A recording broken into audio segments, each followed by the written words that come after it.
கோடை வெயில் சுட்டெரித்துக் கொண்டிருந்த அந்த நகரத்தின் அமைதியான ஓரத்தில் உயர்ந்த சுவர்களும் அழகிய தோட்டமும் கொண்ட ஒரு வசதியான வீட்டில் அஞ்சலி வாழ்ந்து வந்தாள். சிறுவயதிலேயே பெற்றோரை இழந்த அவள் தனது பெரியப்பா சுந்தரமும் பெரியம்மா மங்களமும் இருக்கும் வீட்டில்தான் வளர்ந்தாள். ஆனால் அது வளர்ப்பு அல்ல, வேதனை. அவளுக்கு கிடைத்தது அன்பு அல்ல, அவமானம்.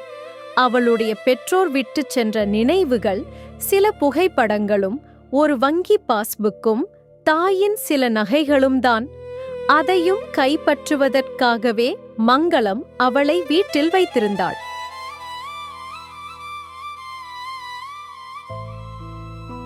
கடுமையான புழுக்கத்தில் அஞ்சலி வியர்வையோடு சமையல் செய்து கொண்டிருக்கிறாள். அவளது பெரியம்மா மங்களம் கையில் எரியும் விறகு கட்டையுடன் கோபமாக நிற்கிறாள். அண்ணன்கள் மதன் மற்றும் மாறன் சோஃபாவில் அமர்ந்து அவளை கேலி செய்கிறார்கள். பெரியப்பா சுந்தரம் கதவருகே நின்று கடிகாரத்தை பார்க்கிறார். ஏய் அஞ்சலி, கண் என்ன அவிழ்ந்து போச்சா? ரொட்டியை இப்படி கருக வச்சிருக்க? இந்த வீட்டை தர்மசத்திரமோன்னு நினைச்சியா? இலவசமா சோறு திங்க வந்துட்டியா? இல்ல பெரியம்மா, அடுப்பு ரொம்ப வேகமா எரிஞ்சுது. புழுக்கத்துல தலை சுற்று வந்துடுச்சு. அதான் கவனிக்கல. என்ன அடிக்காதீங்க, வலிக்குது. அம்மா, இவ படிச்சு பெரிய ஆபீசராக போறாளாம். வீட்டு வேலையே ஒழுங்கா செய்ய தெரியல, இதுல படிப்பு கேக்குதோ? கோபத்தில் மங்களம் அஞ்சலியை பிடித்து தள்ளிவிட அவளது தலை சமையலறை மேடையில் இடித்து கையிலிருந்த வளையல்கள் உடைந்து அவள் மயங்கி விழுகிறாள். அஞ்சலிக்கு மயக்கம் தெளிகிறது.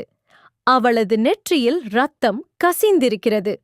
ஒரு பழைய கிழிந்த தலையணையை நெஞ்சோடு அணைத்து கொண்டு பெரியம்மாவின் அறை கதவுக்கு வெளியே வந்து பயந்து போய் நிற்கிறாள்.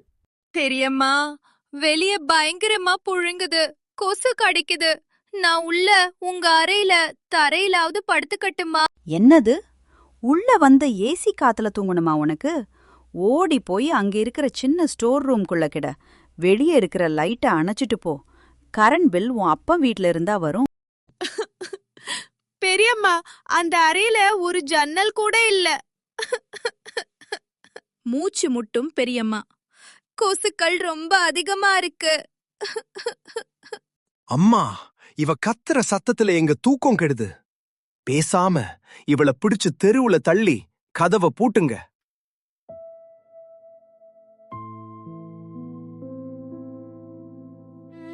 மங்களம் அஞ்சலியை வலுக்கட்டாயமாக அந்த இருட்டு ஸ்டோர் ரூமிற்குள் தள்ளி பூட்டுகிறார். அஞ்சலி இருட்டில் கொசுக்களுக்கு நடுவே அழுது கொண்டே தூங்குகிறாள். ஜூன் மாதத்தின் கடுமையான கத்திரி வெயில் சுட்டெரிக்கிறது. வீட்டின் திறந்த வெளி முற்றத்தில் தரை தணலாக கொதிக்கிறது. பெரியம்மா மங்களம் அஞ்சலியை கட்டாயப்படுத்தி முற்றத்தில் இருக்கும் கனமான பழங்காலத்து ஆட்டுக்கல்லில் மாவு அரைக்கச் சொல்கிறாள். அஞ்சலியின் காலில் செருப்பு கூட இல்லை. பெரியம்மா, ஜூன் மாத வெயில் உச்சியில அடிக்குது. மொட்டை முற்றத்துல வெறும் காலோட நிக்க முடியல பெரியம்மா. காலெல்லாம் கொப்புளம் போடுது. இந்த ஆட்டுக்கல்லும் ரொம்ப கனமா இருக்கு. என்னால சுத்த முடியல. புது துணி கேட்டல, எங்க கிட்ட ஏது புது துணி? ஒழுங்கா இந்த வெயில்ல நின்னு மாவு அரைச்சு முடி, இல்லன்னா இன்னைக்கும் உனக்கு சாப்பாடு கிடையாது. பெரியம்மா, இது 3 நாள் பழசான ரொட்டி. நாற்று அடிக்குது. என்னால சாப்பிட முடியல. அவள மறுபடியும் அந்த இருட்டு அறையில பூட்டுங்கடா. அவளோட திமிரு அடங்கட்டும். நாளைக்கு அவ தாத்தா பாட்டி கிராமத்துல இருந்து வராங்க. அதுக்குள்ள இவள அடக்கணும்.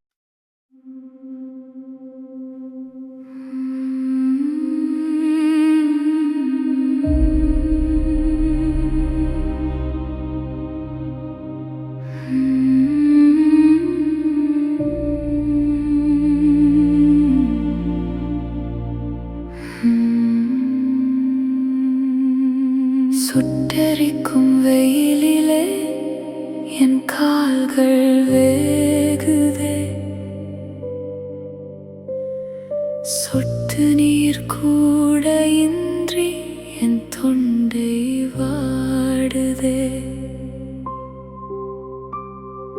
பெத்தவங்க இல்லை என்று ஏளனம் பேசுறார்.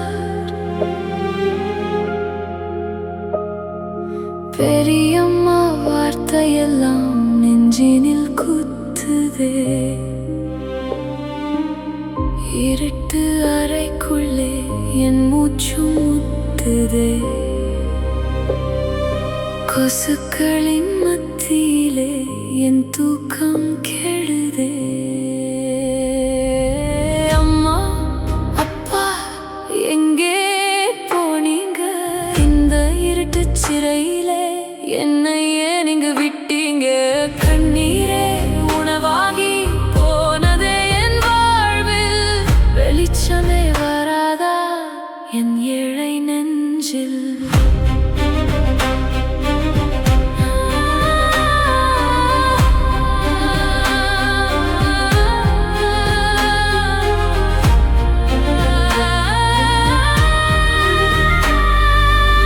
வளையல்கள் உடையுது, நெத்தியில் ரத்தமே வலியோடு துடிக்குது என் பிஞ்சு தேகமே. அண்ணன்கள் சிரிக்கிறார் என் துயர் பார்த்துமே. பெரியப்பா பார்க்கிறார் மௌனமாய் நின்றுமே. அம்மா தந்த நகையெல்லாம் பறிக்க பார்க்கிறார். அனாதையாய் என்னை அழுது சாகடிக்கிறார். அம்மா அப்பா எங்கே போனீங்க? இந்த இருட்டுச் சிறையிலே என்னை ஏன் இங்கு விட்டீங்க? கண்ணீரே உணவாகி போனதே என் வாழ்வில். வெளிச்சமே வராதா என் ஏழை நெஞ்சில்? இந்த இருள் மாறுமா? என் துயரம் தீருமா? விடியலே எனக்கு கிடையாதா? அஞ்சலியின் தாத்தா பாட்டி கிராமத்திலிருந்து போன் செய்கிறார்கள். நகரின் பெரிய பணக்காரரான கதிரின் குடும்பத்தினர் அஞ்சலியை பெண் பார்க்க நாளை வருவதாக கூறுகிறார்கள். மங்களம் அஞ்சலியின் கூந்தலை பிடித்து மிரட்டுகிறாள். நாளைக்கு மாப்பிள்ள வீட்டாரு வரும்போது உன் உடம்புல இருக்கிற இந்த காயமெல்லாம் தெரியக்கூடாது. இந்த கிரீமை தடவிக்கோ. அவங்க முன்னாடி வாய் திறந்து ஒரு வார்த்தை தப்பா பேசினாய், உன்னை உயிரோடு விட மாட்டேன். அப்புறம் உங்க அப்பா உனக்காக பேங்க்ல சேர்த்து வச்ச பணத்தோட பாஸ்புக்கும் உங்க அம்மா நகையும் இங்கேயே தான் இருக்கும். அத நாங்க எடுத்துக்க சம்மதம்னு இந்த பேப்பர்ல இப்போவே கையெழுத்து போடு. புரியுதா? பெரியம்மா, அது எங்க அம்மா அப்பாவோட கடைசி அடையாளம். ப்ளீஸ் அதை என்கிட்ட கொடுத்துடுங்க. வாய மூடு. இத்தனை வருஷம் உனக்கு கொட்டி கொடுத்த சோத்துக்கு இதுதான் கூலி. ஒழுங்கா கையெழுத்து போடு.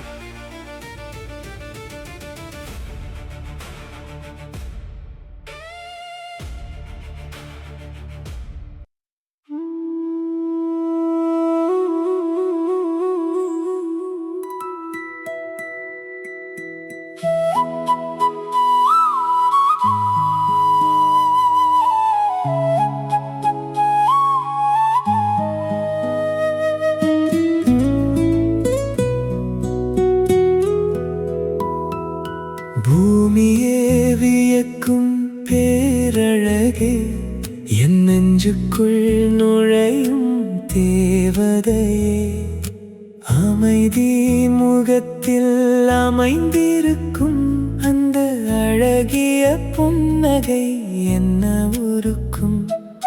கண்ணிய பெண்ணாய் நீ நடந்து வர உன்னை கண்டதும் என் மனம் சிறகடிக்க.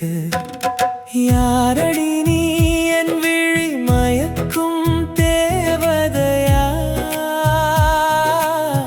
என் வாழ்வின் இருளை நீக்கும் பேரொளியா? பார்த்த நொடியே உன்னை தத்தெடுத்தேன், என் நெஞ்சின் அரசி என உன்னை ஏத்துக்கிட்டேன். நீதான் என் பாதி நீதான். திருமணம் முடிந்து அஞ்சலி கதிரின் அறைக்கு வருகிறாள். ஏசி குளுமையுடன் அறை பிரகாசமாக இருக்கிறது. ஆனால் அஞ்சலி படுக்கையில் அமராமல் பயந்து போய் அறையின் ஒரு மூலையில் தரையில் சுருண்டு அழுது கொண்டே அமர்ந்திருக்கிறாள். கதிர் அறைக்குள் வருகிறான்.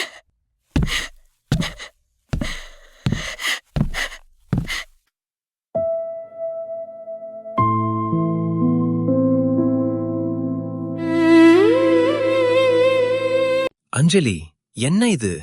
ஏன் கட்டில்ல உட்காராம அங்கே மூலையில தரையில உட்கார்ந்திருக்கீங்க? ஏன் ஏசிய ஆஃப் பண்ணி வச்சிருக்கீங்க? உடம்பெல்லாம் வியர்க்குதே. என்ன மன்னிச்சிடுங்க.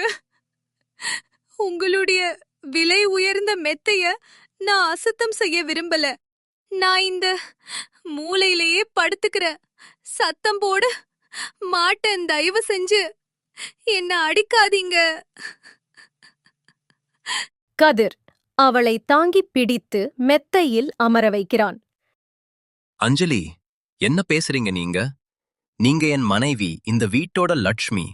இந்த மெத்தை, இந்த அறை எல்லாமே உங்களுடையதுதான். இனி உங்களை யாரும் இங்கே எதுவும் செய்ய மாட்டாங்க. பயப்படாதே. கதிர் பீரோவை திறந்து அவளுக்கு பல அழகான புடவைகளை காட்டுகிறான். அஞ்சலி குளித்துவிட்டு வந்து நிம்மதியாக அந்த ஏசி காற்றில் முதன்முறையாக பயமில்லாமல் தூங்குகிறாள். அஞ்சலி திடுக்கிட்டு எழுகிறாள். நேரமாகிவிட்டதே என்று பயந்து அழுது கொண்டே ஓடி வந்து மாமியார் காயத்ரியின் காலில் விழுந்து அழுகிறாள். அம்மா, என்ன மன்னிச்சிடுங்க. நான் காலையில தூங்கி எழுப்ப நேரமாகிடுச்சு. என் தலைய செவத்துல இடிக்காதீங்க. என் முடிய பிடிச்சு இழுக்காதீங்க. நான் இப்போதே எல்லா வேலையையும் செய்றேன் அம்மா. காயத்ரி மனம் பதறி அஞ்சலியை தூக்கி அணைத்துக் கொள்கிறாள். ஐயோ மகளே, என்ன இது? எங்க வீட்ல யாரும் காலையில சீக்கிரம் எழுந்து வேலை செய்யணும்னு கட்டாயம் இல்லடா. நீ எப்போ வேணா எழுந்திருக்கலாம்.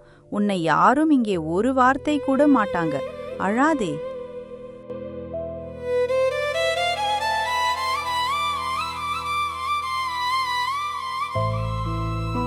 கதிரின் தம்பியும் தங்கையும் அவளுக்கு தேநீர் மற்றும் பலகாரத் தட்டை கொடுக்கிறார்கள். மாமியார் காயத்ரி தன் கையாலேயே அஞ்சலிக்கு முதல் ஊட்டுகிறார். அஞ்சலியின் கண்ணீர் ஆனந்த கண்ணீராக மாறுகிறது.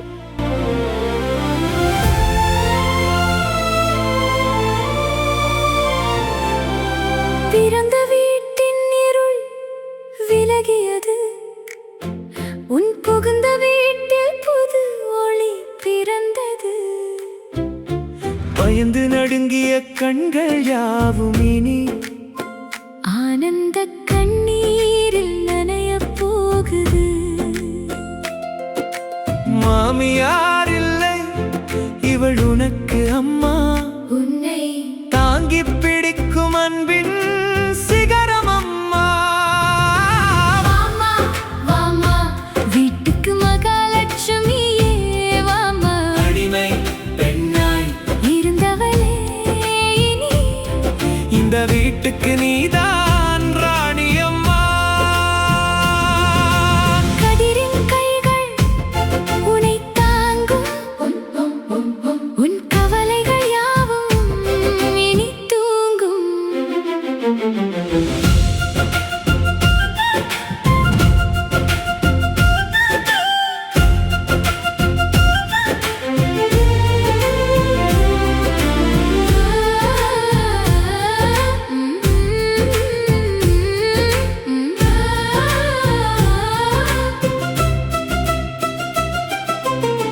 பஞ்சமெத்தை உனக்காக,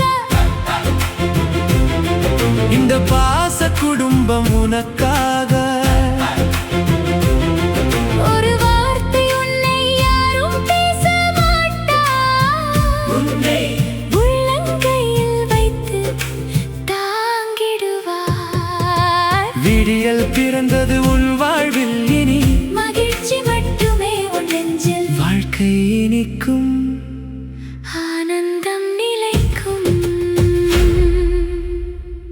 சில நாட்களுக்குப் பிறகு அஞ்சலிக்கு நடந்த கொடுமைகள் அவளது தாத்தா பாட்டிக்கு தெரிய வருகிறது.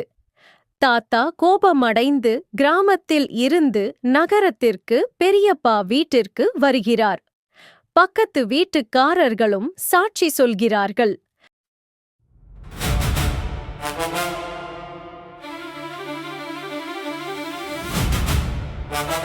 அடப்பாவிகளா, என் பேத்தியை இப்படி மிருகத்தை விட மோசமாவா நடத்தினீங்க? அவ சோறு போட்டதுக்கு கூலியா அவ அப்பாவோட வங்கி பணத்தையும் நகையையும் ஏமாற்றி பறிக்க பார்க்கிறீங்க. உங்களை சும்மா விட மாட்டேன்.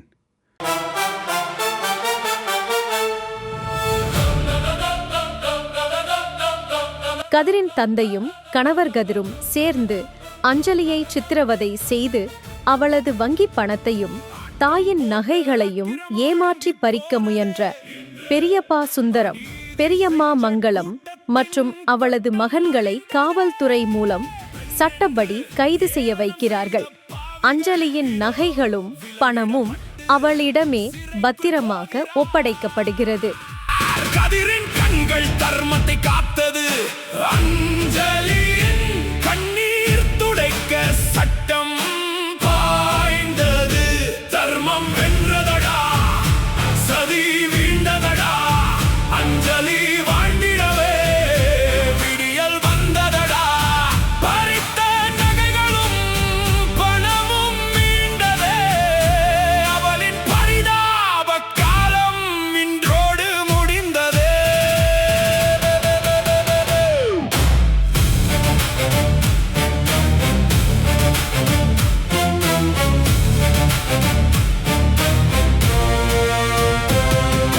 பெரியம்மா மங்களம் செய்த கொடுமைகள், அந்த பெரியப்பா சுந்தரம் அரைத்த உண்மைகள், அந்த அண்ணன்கள் ஆடிய அராஜக ஆட்டம் இன்று அகப்பட்டு நிற்குது போலீஸ் தோட்டம்.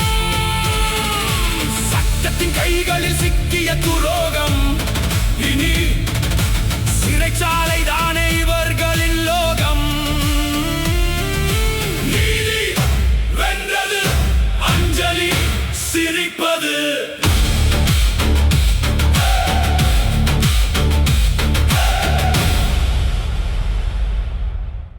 கதிர் மற்றும் அவனது குடும்பத்தினருடன் அஞ்சலி ஓர் அழகான நதிக்கரையில் மகிழ்ச்சியாக உலா வருகிறாள். அவளது முகம் புன்னகையால் பிரகாசமாக இருக்கிறது. அஞ்சலி, உங்க பிறந்த வீட்டோட அந்த இருண்ட இரவுகள் எல்லாம் முடிஞ்சு போச்சு. இனி உங்களோட ஒவ்வொரு இரவும் நிம்மதியும் சந்தோஷமும் நிறைந்ததா இருக்கும். இது என் சத்தியம். ஆமாங்க, எனக்கு இப்போதான் என் வாழ்க்கையே திரும்ப கிடைச்ச மாதிரி இருக்கு. இந்த அன்பான குடும்பத்துக்கு ரொம்ப நன்றி. அன்பான நண்பர்களே, அஞ்சலியைப் போல பலர் வெளியில் சிரித்துக் கொண்டிருந்தாலும் உள்ளுக்குள் பல வேதனைகளையும் கண்ணீரையும் சுமந்து வாழ்கிறார்கள். அவர்களுக்கு நாம் சொல்லும் ஒரு ஆறுதல் வார்த்தை, ஒரு அன்பான பார்வை அல்லது ஒரு சிறிய உதவி கூட அவர்களின் வாழ்க்கையில் புதிய நம்பிக்கையை விதைக்கக்கூடும். எப்போதும் நினைவில் கொள்ளுங்கள், உண்மையான செல்வம் பணமும் நகையும் அல்ல, அன்பும் மனிதநேயமும் நிறைந்த இதயம்தான். இந்த கதை உங்களுக்கு பிடித்திருந்தால் எங்கள் சேனலை மறக்காமல் சப்ஸ்கிரைப் செய்து ஃபாலோ செய்யுங்கள். இந்த கதையை பற்றிய உங்கள் கருத்துக்களை கமெண்ட் பகுதியில் பகிருங்கள். உங்கள் ஒவ்வொரு கருத்தும் எங்களுக்கு மேலும் நல்ல கதைகளை உருவாக்கும் உற்சாகத்தை அளிக்கிறது. அடுத்த ஒரு அருமையான கதையில் மீண்டும் சந்திப்போம். நன்றி.